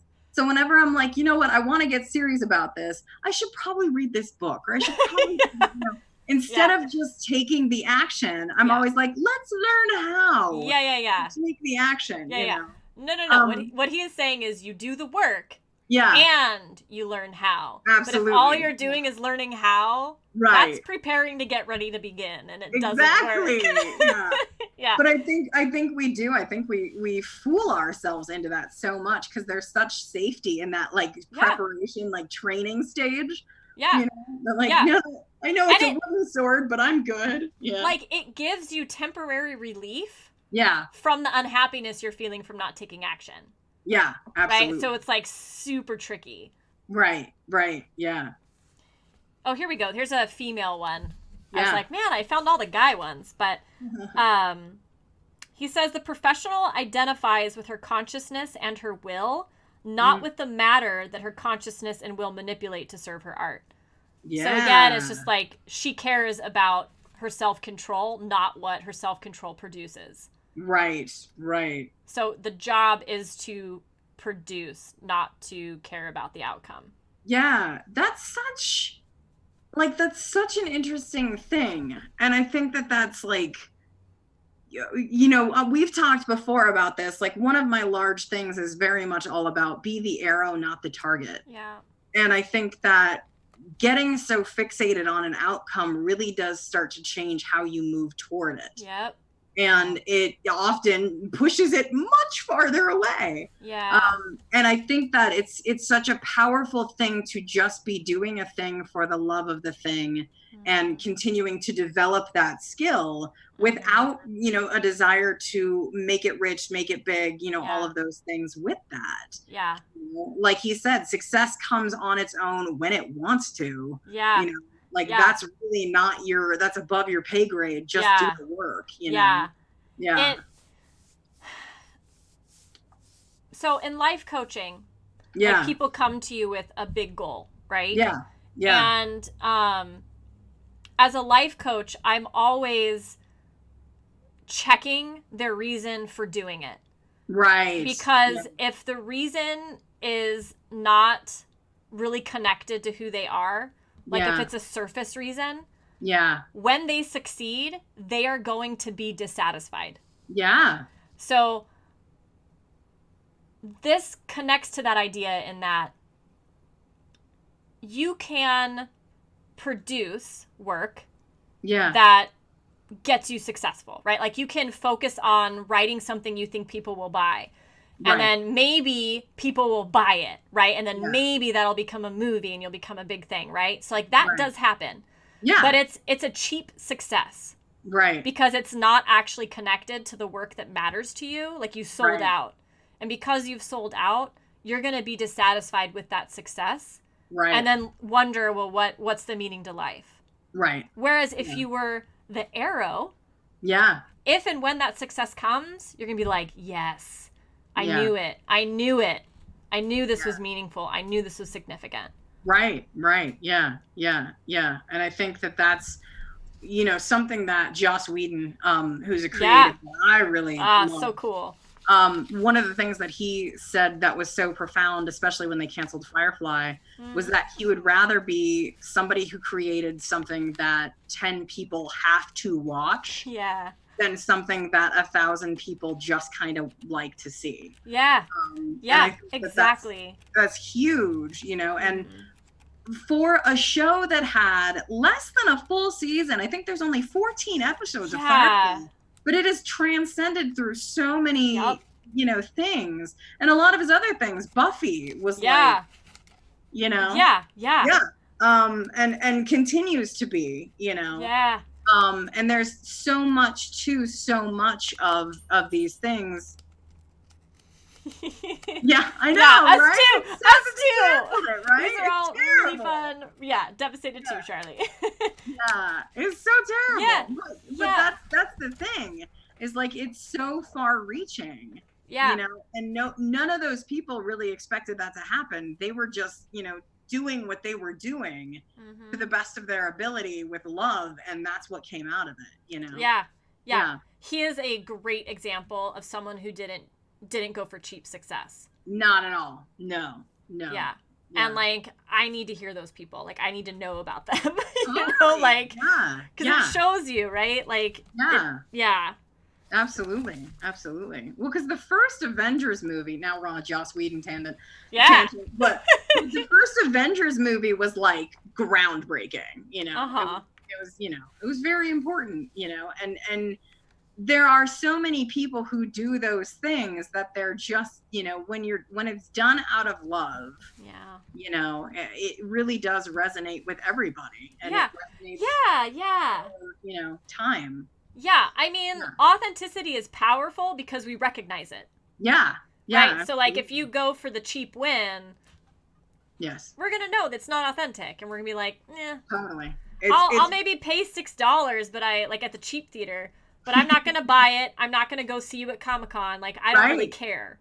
Yeah. Right? Like, there's a huge difference. Like, and that all, like, what we're saying is what kind of success you get depends on how you sit down. Yes. How you choose to work. Definitely. Right? Definitely. It's just like, go for what is going to give you the payoff you really want. Absolutely. Yeah. Absolutely. So, speaking of success, as soon as you put yourself out there, the critics are going to start coming. Right. Even when, and especially when you're successful. Yes. So, I wanted to talk a little bit about critics. Yeah. And here's a quote that I really liked. He says, the professional cannot take rejection personally because to do so reinforces resistance. Editors are not the enemy. Critics are not the enemy. Resistance is the enemy. The battle is inside our own heads. Yes. We cannot let external criticism, even if it's true, fortify our internal foe. That foe is strong enough already. Yeah. So it's immensely challenging to hear the negatives and not identify with the negatives. But that's what he's saying we can do. Yeah. Yeah. I love that it also goes on to talk about the professional gives an ear to criticism, seeking to learn and grow, but she never forgets that resistance is using criticism against her on a far more diabolical level. Yes. I was like, oh. This is why I have a bot for people who are really mean and a moderator, you know? Yeah. So I'm like, I want like helpful criticism for the stream. Totally. But I don't need you to just hate on me for the sake of hating on me, because guess what? Right. When I like click end stream, I do that. Right. And I'm better at it than you. Yeah, I do that anyways. So yeah. Absolutely. Yeah. I love this. So he says now I can't say it. I can hear me saying it in my head and then it doesn't come. The Bhagavad Gita. Oh, Bhagavad Gita. Thank you. Tells us that we have a right only to our labor, not to the fruits of our labor. All the warrior can give is his life. All the athlete can do is leave everything on the field. Yeah. I love that so much. So much. Yeah. Because that's so true. Much. I mean, like, that's such, like one of the quotes that I love recently is, like, the day you plant the tree is not the day you eat the fruit. Yeah. And what I love is that this is essentially telling you, like, yes, plant the tree, tend to the tree, love the shit out of the tree. Mm-hmm. Whether or not it produces fruit, like, don't love it any different. You know? Like, just love it. Yeah. You know? Yeah. It's the journey. It's the arrow, not the target. It's the journey. Absolutely. It's the journey. It's the journey. It's the Absolutely. journey. Yeah. That's all life is. Because once you get to the target, you're dead. So why do you want the target? You know? Totally. Yeah. Right? Like. Yeah. He gives us a mantra, which is cool. Yeah. He says, her resolution, referring to us, before all other remains, here it is, guys. No matter what, I will never let resistance beat me. Yeah. No matter what. Mm-hmm. Oh, we're talking about that immutable core again. Can I keep going? Yeah. You're doing okay? What? Yeah. Okay. The professional endures adversity. He lets the bird shit splat down on his slicker, remembering that it comes clean with a heavy-duty hosing. He himself, his creative center, cannot be buried, even beneath a mountain of guano. His core is bulletproof. Nothing can touch it unless he lets it. Yeah. I highlighted that part too. Did you? Yeah. I love that part. Yeah. Even buried beneath a mountain of guano. I know. Nothing is touching it. It is awesome. He's such a good writer. So funny. Yeah. Yeah, this reminds me of Brene Brown quite a lot. He says, "Oh yeah, it does." All of it. It's like another way of saying what she says, but totally. Specifically, he says he reminds himself it's better to be in the arena, getting stomped on by the bull, than to be up in the stands or out in the parking lot. Absolutely. That parking lot, man. Who wants to live there? I mean, I know. Ugh. I know a lot of people who hang out in that parking lot. I do. Ugh. Yeah. Yeah. Oh, this is so good. He says, remember, and throw them out, Meg, if you have favorites. Yeah. Otherwise, I'll just keep going. Go. Remember, resistance wants us to cede sovereignty to others. It wants us to take our self-worth, our identity, our reason for being on the response of others to our work. Resistance knows we can't take this. No one can. Yeah. No one can. Yeah. So take responsibility back. What I love is that he goes on in that section to talk about the critic. The critic hates most that which he would have done himself if he had the guts. Yeah. Exactly. And like, I know that's true for me when I'm criticizing. Totally. Yeah. I can't tell you how many people I've said like that. Like there have been people that I've said like, read this, give me feedback. And the feedback that they give is feedback as if they had been writing it. Yeah. And it really is like, they would have put this here, or why did I use this word, or that this should have happened, or, stuff like that. Yeah. And, I've seen it, in critiquing workshops as well, that people start to, go after a piece as if it were, I would have written it this way. And like, that is not critiquing people. No, like, no. Yeah, totally. This is not constructive. Yeah. Nope.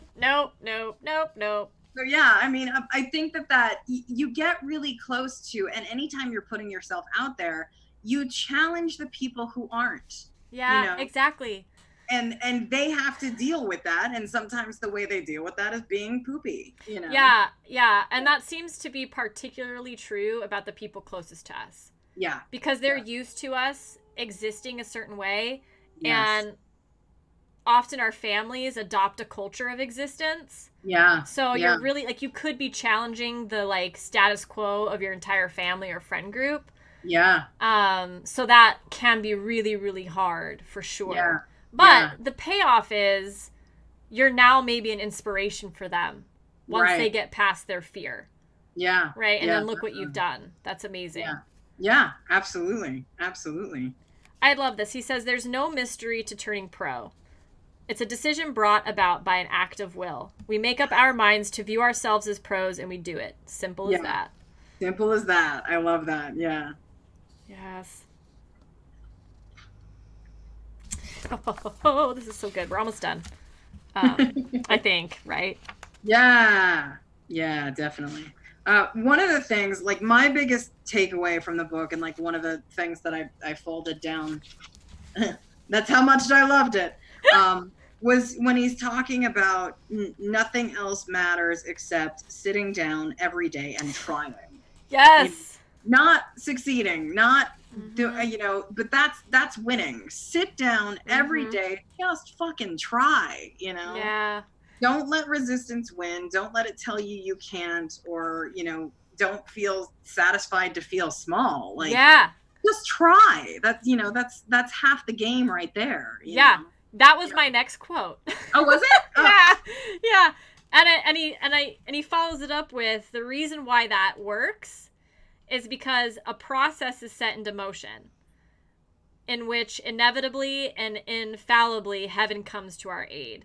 Unseen forces enlist in our cause, and serendipity reinforces our purpose. Yes. And like, I have time and time again experienced that. When I finally start to do the work that scared me, doors open.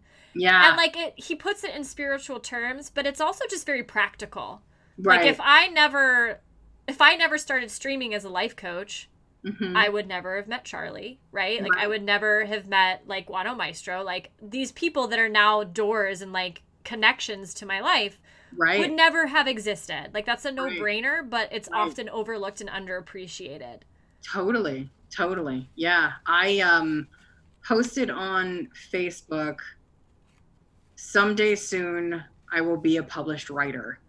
And like, just kind of put that out there, and in so doing, like, really kind of stepped into that. And I had a friend post a couple months later, like, hey, I'm putting together this anthology. Any writers? That's how that happened? That's how that happened. Yeah. Holy crap. That's how that happened.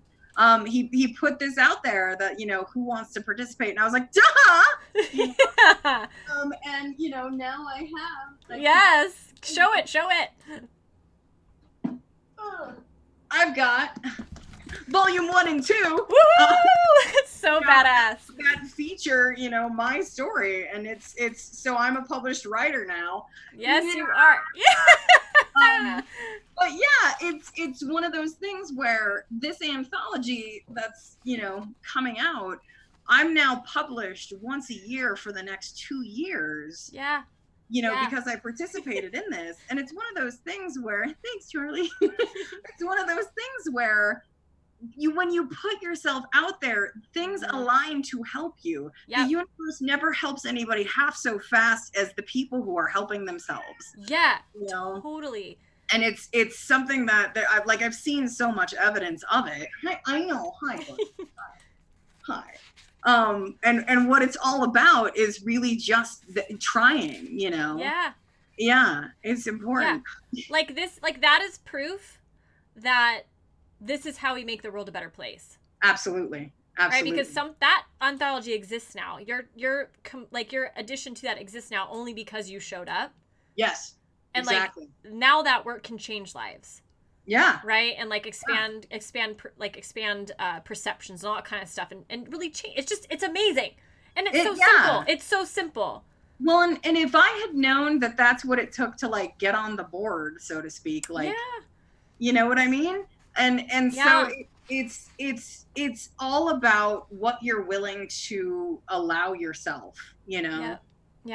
And kind of recognizing that there are these things that are ready to help you. Yeah. If you're ready to help yourself along. Yeah. And you were willing to take that risk. I was. Like it's always gonna be a risky endeavor. Yeah. Always. And I'm not saying it was like easy. Right, yeah. Yeah, no doubt. Because you sit down and it's very confronting, and you have an idea. And one of my favorite quotes about writing is that writing is very easy. You just sit down at the typewriter and bleed. Yeah. Yeah. And that's essentially all that it is. You just kind of like open yourself, and it's very like, this is me on a page.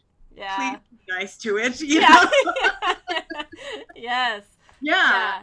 And it's a very fascinating way of, kind of daring greatly in the arena, as Brene Brown puts it, Totally. Yeah. Yeah, he says, we're facing dragons too, fire-breathing griffins of the soul, whom we must outfight and outwit to reach the treasure of our self and potential, and to release the maiden who is God's plan and destiny for ourselves and the answer to why we were put on this planet. Yes. Right? I love that. I do. I love that so much. I do. Yes. Yeah. Oh, yes. We are all dragon slayers. Totally. And we have to free the maiden and give that gift. Yeah. Damn right. Oh, yeah. Okay. I think we're getting to the end for sure. Yeah. Yeah.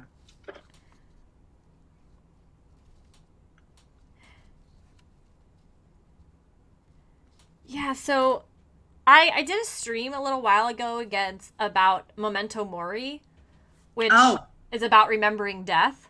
yeah. Yeah. And he talked about that. So and it helped me understand how Memento Mori works and inspires us. Yeah. So he says, what happens in that instant when we learn we may soon die? So this is about people who were like diagnosed with cancer and things like Yeah. that. Yeah. Tom Laughlin contends is that the seat of our consciousness shifts.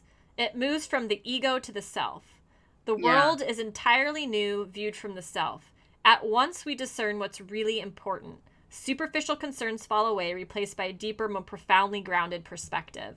Mm-hmm. So everything we said about resistance being clues as to what really matters to you, it's what matters to yourself, not Yeah. your ego. Right. And so if you don't really know yet what your calling is, like your call to adventure, so to speak, Yeah. it exists in the self and not the ego. So the trick is to like quiet the ego. And this book can help you do that for sure. Right. Oh Right. my gosh. I can see the kitty. I think, yeah, they can see the kitty too. Is that Hilo? This is Hilo. Hi, Hilo. He's like, I'm not a part of this conversation. It is bedtime. Yeah. Kitty. You may be a part of this. You can join. Do you want to talk about how you dare in the arena? The arena of naps? Yeah, the arena of give me my food. Yeah. Yeah. The arena of snuggles? Yes. Good boy. Oh, it's all so good. I think we've pretty much. There's so much more. You guys should read the book. Yeah. Yeah. It's, I mean, the thing is that, he talks about all these people you've got in your corner, angels, Yeah. muses, all of these things. He talks about how he invokes them, how he uses them. I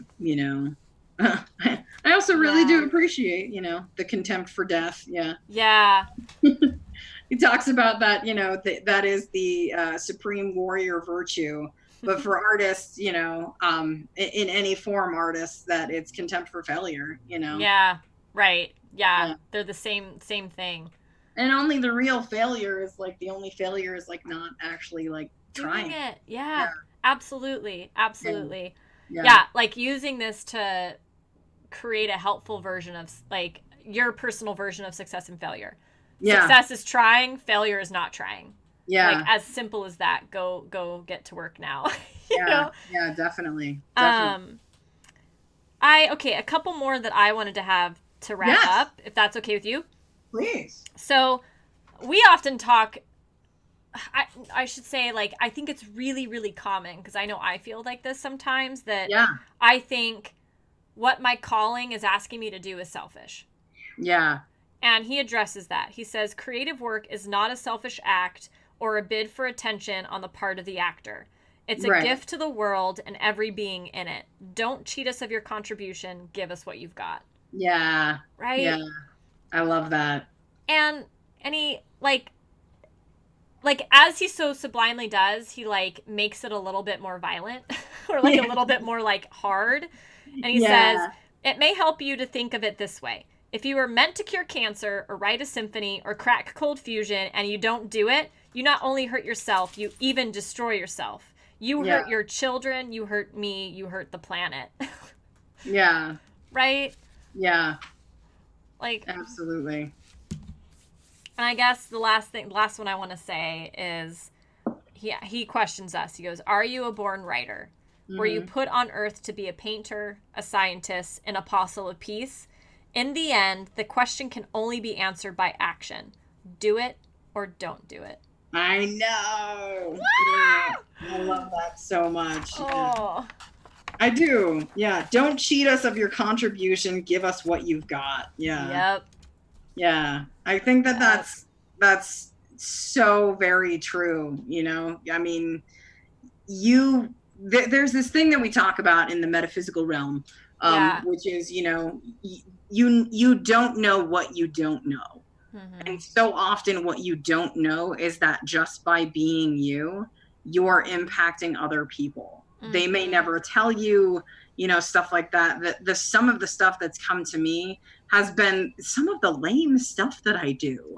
Like I share bad jokes every Thursday on Facebook. Yeah. I've had people like if I stop doing it for a time, I've had people like say like, "Where's Bad Joke Thursday?" Like like I really love that you do that. Like that like really lifts me up, and I'm like, dude, seriously?